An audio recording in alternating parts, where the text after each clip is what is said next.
Welcome back to Cooking is Easy, guys. Today, I'm going to show you how to cook a steak in a cast iron pan the right way. So let's start it up by seasoning with a little bit of kosher salt. Of course, always be liberal and cover the steak completely, right? You don't want an under-seasoned steak. Next, let's crack some fresh ground pepper. I'm generous with my seasoning because I like a lot of flavor on my steak. And then lastly, take some garlic powder and sprinkle it on. This is the trio that I like to use. And of course, always season both sides of your steak. Now, this is what you should be left with, a nice seasoned piece of meat. Now, we're using cast iron today. Get that cast iron ripping hot. Preheat that thing for at least 5 minutes on medium to high heat. When it starts smoking, you know you're in the right place. Throw some olive oil in the pan. You can use canola, grapeseed oil. I like to use olive oil. That's just what I have laying around.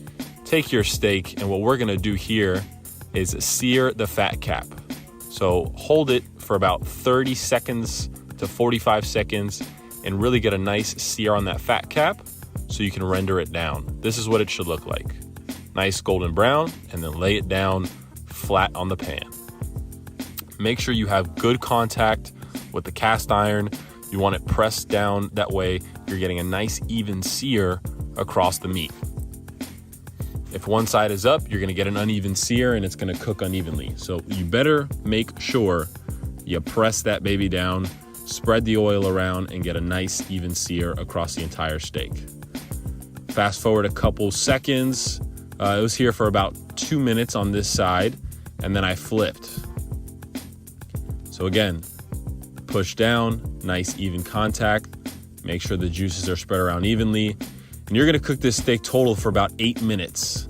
So it's probably gonna be about 4 minutes aside for a medium rare inside. And this is what you should get, a nice even sear. And next, what we're gonna do after a couple more minutes is take about a tablespoon of butter, throw it in, grab another tablespoon of butter.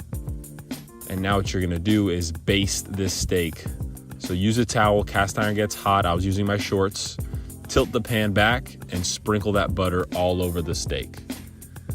You'll notice it'll start turning nice and golden brown, and this is the color we're looking for. If your steak is not brown, you're in trouble. That means you're steaming the steak. So right now we're at about 95 internal. We're looking for about 115 to 120 degrees. Look at that, golden brown. Brown food is better food, guys. Boom, other side, beautiful sear. That is exactly what we are looking for.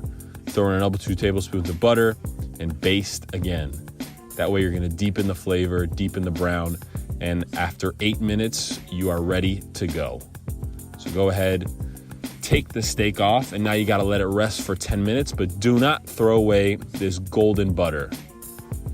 Now this is what your steak should look like. It's not burned, that's called golden brown sear. Now watch when I turn on this flash.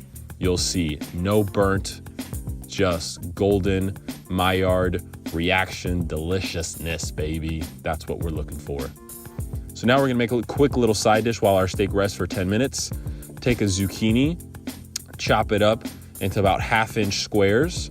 And now that leftover butter and all that fond in the pan, we're gonna put that to work. So just throw it in. You don't even have to season the zucchini because there's seasonings in the pan. Throw it on, crank that heat up, and just move it around so it doesn't burn. Now the zucchini is gonna soak up all that flavor. It's gonna soak up the butter, the salt, the pepper, the garlic powder, and this is gonna be a great addition to your steak. So by the time your steak is done resting, your zucchini will be done in about 5, 6, 7, 8 minutes. Now my favorite part, the slicing and the eating part. So after your steak is rested, juices are all settled in. What you're gonna do is slice the bad boy. This is a T-bone, so you'll slice the strip first, and then you will slice the fillet after. You don't have to worry about cutting against the grain because this is already pre-cut against the grain. So all you're just gonna do is slice it into 1-inch pieces. Make sure you slice it not too thin, not too thick, bite-sized pieces. Look at that, perfect, beautiful, medium rare on this strip. Now let's head over to the fillet. Fillet was cooked a little bit more, but don't worry, it's still more tender than the strip, so you'll be fine. And look at that, still a lot of meat left off the bone. And if you guys don't mind, I'm gonna take a bite. God, it is so good. When you get a good crispy crust, you know you did this steak correct. So if you guys want to see more videos just like this, please like and subscribe. I crank out these videos every single week.